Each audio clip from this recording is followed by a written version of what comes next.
Primitive mammals worth nothing more than chains Commander Vex Korath pressed, his clawed fingers against the cold metal of his ship's observation deck. His yellow eyes studied the star charts floating before him in holographic detail. The Draknari Empire had been expanding for 3 centuries, claiming worlds and species across the galaxy. But this latest discovery promised to be their most profitable yet. The scout ship, Fang's Edge, had stumbled upon something extraordinary during a routine trade route survey. A small blue planet orbiting a yellow star, inhabited by bipedal mammals, who had barely discovered spaceflight. The initial reports were almost too good to believe Sub-Commander Crix approached with a detailed analysis. His scaled hide bore the ritual scars of a veteran warrior, but even he seemed excited by this find. Commander, the full survey is complete. The planet contains over 7 billion potential slaves. Vex's lipless mouth curved into what humans might have called a smile, though it showed far too many sharp teeth. 7 billion? And their technology level? Primitive chemical rockets, basic electronics, and metal projectile weapons, Crix replied. They've sent a few small vessels to their nearest moon, but nothing more. No plasma weapons, no energy shields, no faster-than-light travel. They're exactly what they appear to be. Mammals who learn to make fire. The commander's mind raced with possibilities. 7 billion workers would transform the Draknari economy. Their mining operations could expand to 12 new systems. Their construction projects could be completed in decades instead of centuries. Best of all, these humans appeared too weak to resist. What about their military? Vex asked. Crix activated another hologram, showing crude human vehicles. They fight with metal vehicles that roll on wheels and flying machines that burn fossil fuels. Some of their weapons use controlled explosions to throw small metal projectiles. It's barely above Stone Age technology. Vex laughed, a sound like grinding stone. Controlled explosions? They're still using chemistry as a weapon?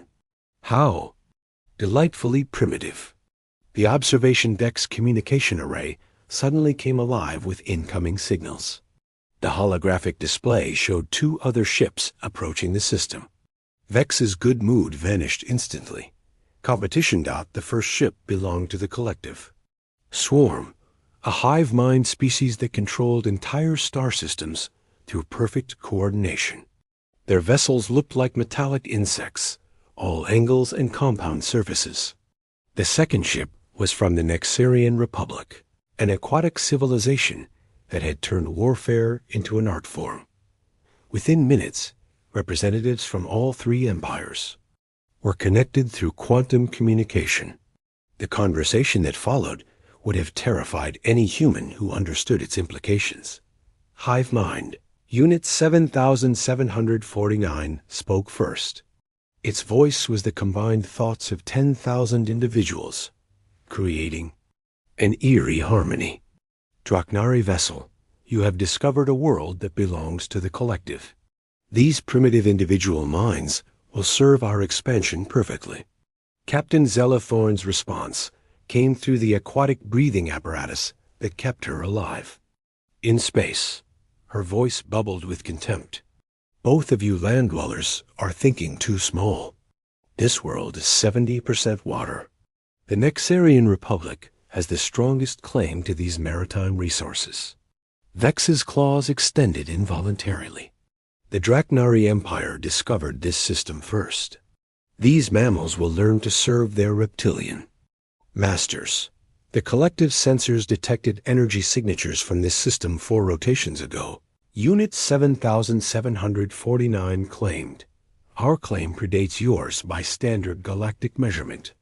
"Interesting," Zella replied, "because Nexarian long-range probes cataloged this star 3 cycles past. We simply waited for the inhabitants to develop enough to be worth harvesting." The argument continued for an hour, with each empire presenting evidence of their prior knowledge. Finally, Unit 7749 proposed a solution that surprised everyone. Perhaps competition will determine the rightful owner. Each fleet approaches the primitive world simultaneously. Whichever empire successfully claims the most territory and subjects wins total control. Vex considered this proposal. The Draknari fleet was the strongest in direct combat, with heavily armed dreadnoughts and experienced warriors. Acceptable. But we must establish rules. No orbital bombardment that would damage the livestock. No biological weapons that would reduce the population.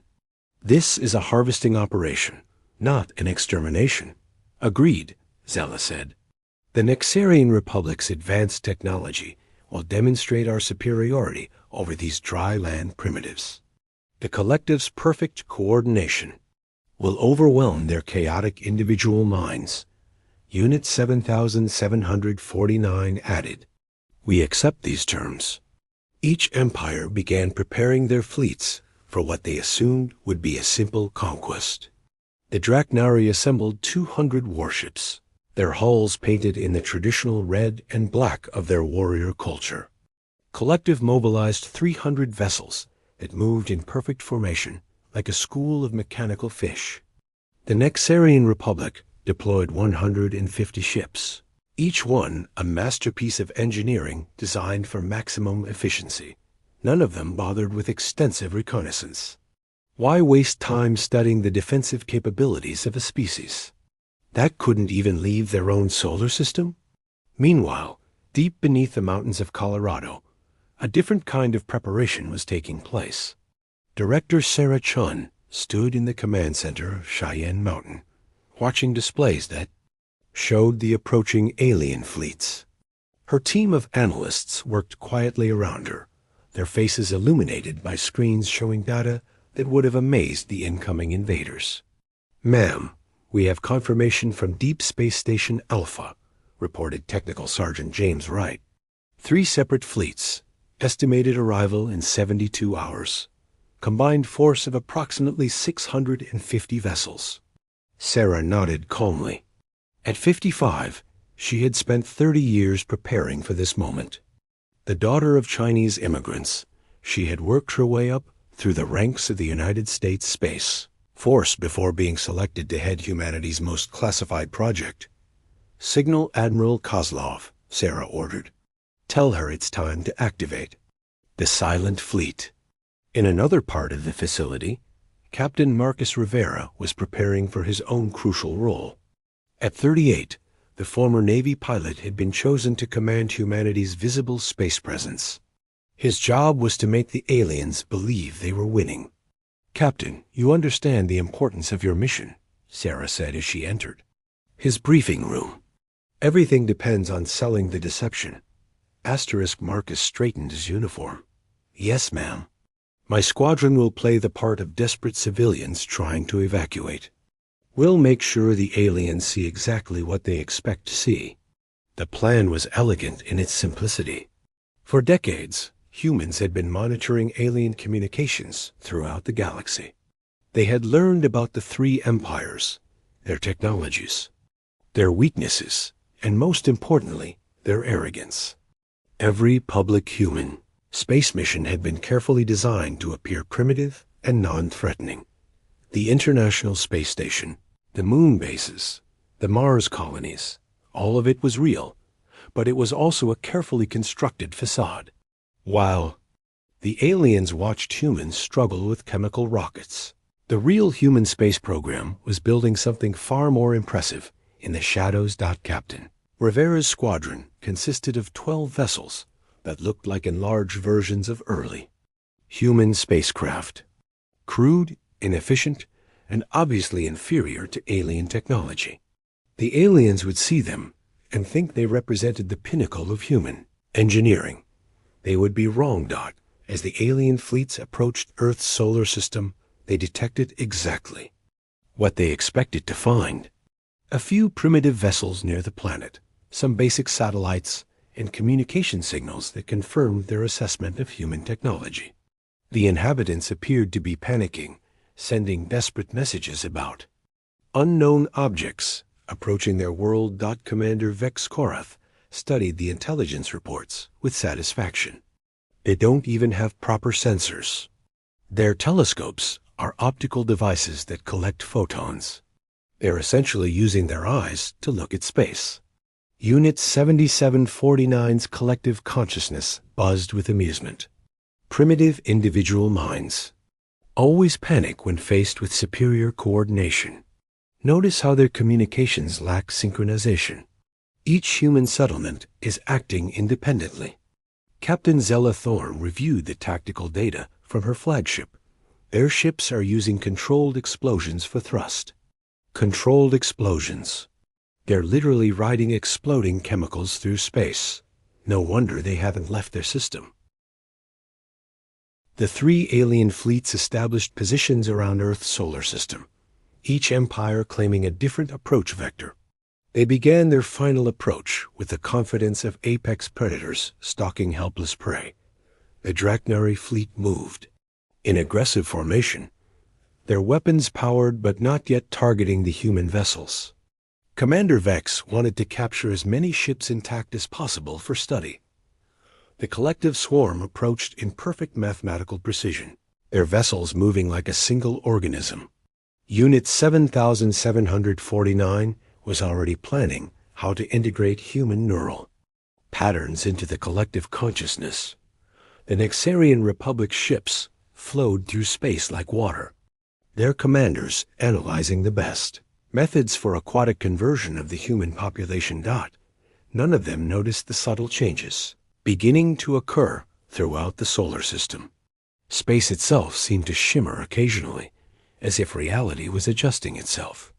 The alien sensors registered these anomalies as background radiation or stellar interference. They were about to learn that humans had spent 50 years studying their technology, their tactics, and their overconfidence. The three empires were so focused on competing with each other that they had forgotten to properly evaluate their intended prey. Earth's moon hung silent in space, appearing as lifeless as it had for billions of years. The asteroid belt continued its slow dance around the sun, countless rocks tumbling through the void exactly as expected.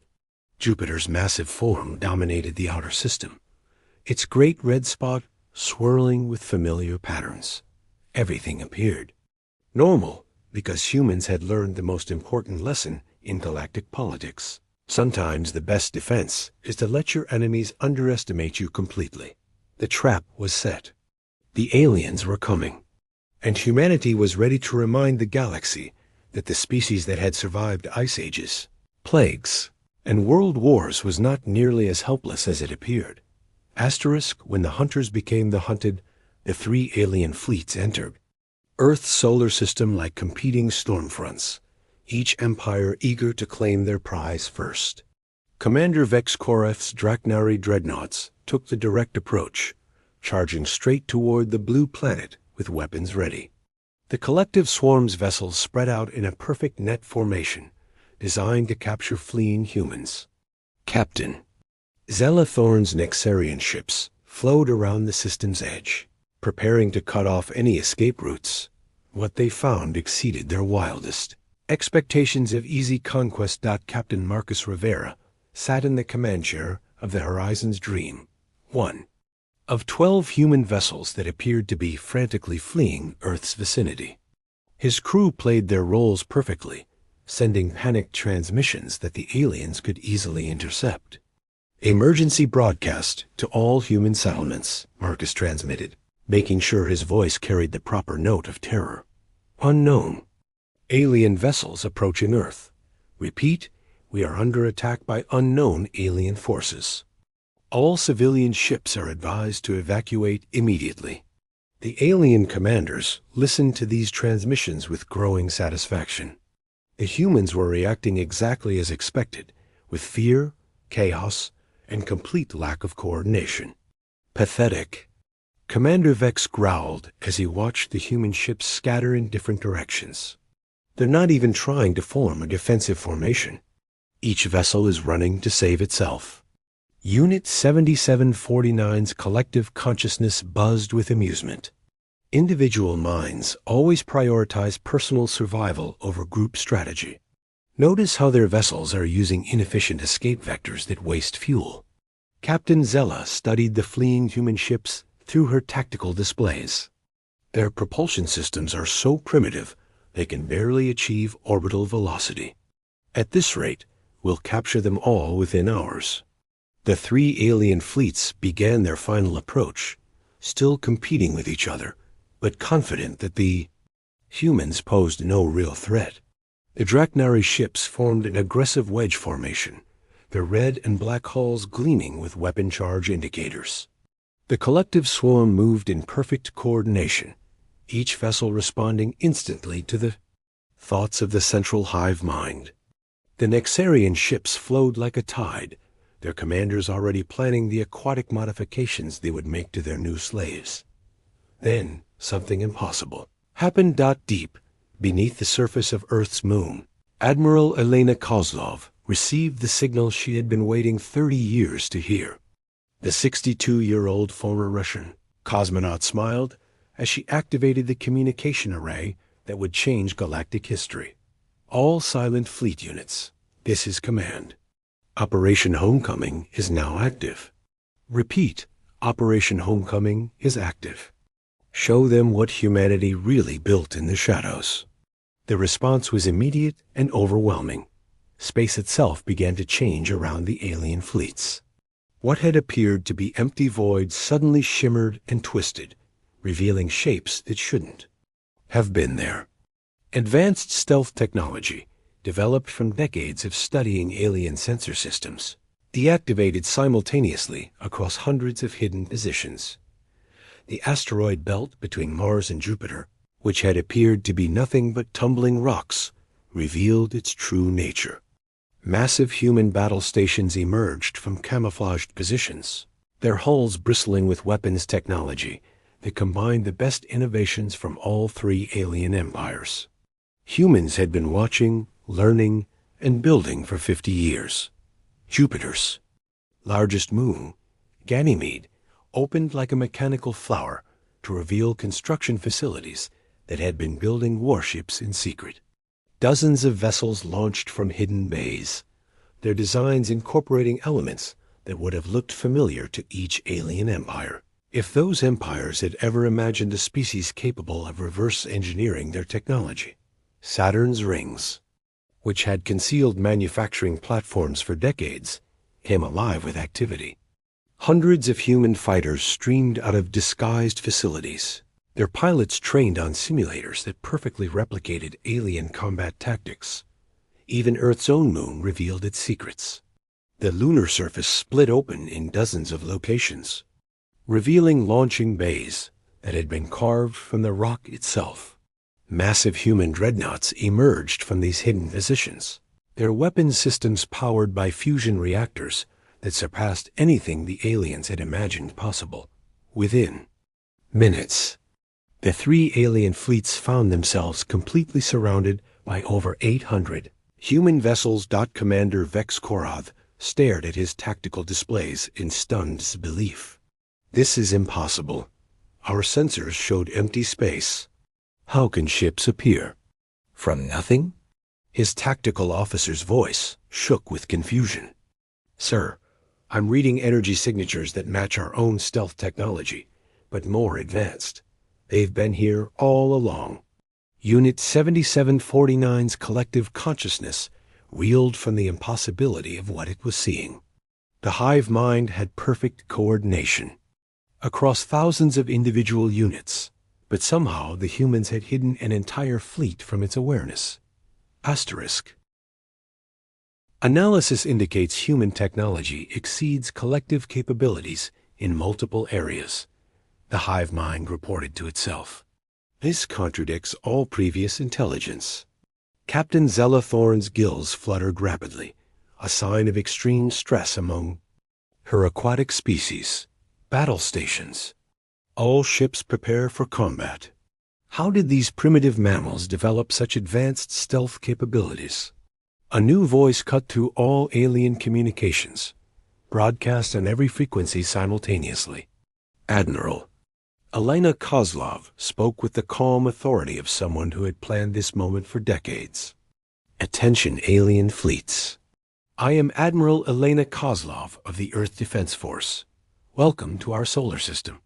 I trust you're surprised to find that we're not quite as primitive as you assumed. Commander Vex tried to respond, but his voice came out as a strangled hiss. How ... How did you hide so many ships? We learned from the best teachers in the galaxy, Elena replied. For 50 years, we've been monitoring your communications, studying your technology, and preparing for this day. Every time you fought each other, we watched. Every time you developed new weapons, we analyzed them. Every time you revealed a weakness, we remembered it. The truth began to dawn on the alien commanders. The humans hadn't been as primitive as they appeared. Everything they had observed, the crude rockets, the basic electronics, the limited space presence, had been a carefully constructed deception. You've been watching us? Unit 7749's collective voice carried a note of disbelief. For how long? Since 1947, Elena answered. When your species first began visiting our system, we knew you would come eventually. We knew you would underestimate. And we knew that your arrogance would be your downfall. Captain Marcus Rivara's voice joined the conversation from his position among the fleeing human ships. The scared civilians you've been chasing were all military personnel. Those primitive vessels you dismissed, they're equipped with quantum disruptors we reverse-engineered from collective technology. Commander Torres of the hidden battle station Olympus spoke from the asteroid belt. The empty space you flew through to reach Earth, it's been full of sensor platforms and automated defenses for 20 years. Captain Sarah Kim transmitted from her position near Saturn. Those natural phenomena you detected, solar flares, asteroid movements, gravitational anomalies, we've been using them to mask our construction activities. The alien fleets found themselves in a situation none of them had ever experienced. They were the hunters who had become the hunted, the predators who had walked into a trap set by their intended prey. This is still impossible, Captain Zella insisted. You're a divided species. Your planet shows evidence of constant warfare between different groups. How could you coordinate such a massive deception? Admiral Kozlov's laugh was warm and very human. That's where you made your biggest mistake. Yes, humans fight each other. We argue, we compete, we disagree about everything. But there's one thing that unites us immediately and completely. What? Commander Vex asked, though he suspected he already knew the answer. Threats from outside. The moment we detected your species, every human government, every military organization, every space agency began working together. You want to know the difference between humans and your empires? You compete even when cooperation would serve you better. We cooperate even when we'd rather compete. The truth of this statement became clear as the alien commanders listened to human communications. Despite coming from dozens of different nations and cultures, the human fleet operated with perfect coordination. Orders flowed seamlessly between ships commanded by officers who spoke different languages but shared the same determination. You have a choice, Admiral Kozlov announced. You can surrender now and learn to treat humanity as equals in the galactic community. Or you can try to fight 800 ships that know exactly how to defeat you. Commander Vex looked at his tactical displays. The human vessels surrounding his fleet were equipped with weapons specifically designed to counter Draknari shields. Their positioning eliminated every tactical advantage his warships possessed. Unit 7749 analyzed the situation with the cold logic of a hive mind. The humans had studied collective swarm tactics for decades. Their counter-formations were mathematically perfect. Fighting would result in complete defeat. Captain Zella recognized the hopelessness of her position. The human ships moved through space with the fluid grace of aquatic predators, using tactics that turned the Nexarian Republic's own strategies against them. How do we know you won't destroy us if we surrender? Commander Vex asked. Because we're not you, Admiral Kozlov replied simply. We don't enslave other species. We don't conquer worlds for resources. We don't see other intelligent life as property to be owned. We want to join the galactic community as partners, not masters. The silence that followed lasted for several minutes as the alien commanders absorbed this concept. Partnership, cooperation, equality. These were foreign concepts to empires built on domination and subjugation. Finally, Unit 7749 spoke for all of them. We surrender.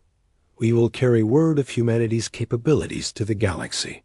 But we do not understand your motivations. You will, Admiral Kozlov promised. That's what partnership means. Learning to understand each other. As the three alien fleets powered down their weapons and prepared to be escorted to secure positions, Captain Marcus Rivera opened a channel to all human vessels. All ships, this is Captain Rivera. Mission accomplished. The galaxy now knows that humanity is not helpless prey. We are partners seeking our place among the stars. The cheers that echoed across 800 human ships could be heard on every alien vessel. It was the sound of a species that had spent 50 years preparing for this moment. A species that had united in the face of external threat. A species that had turned its greatest weakness, being underestimated, into its greatest strength.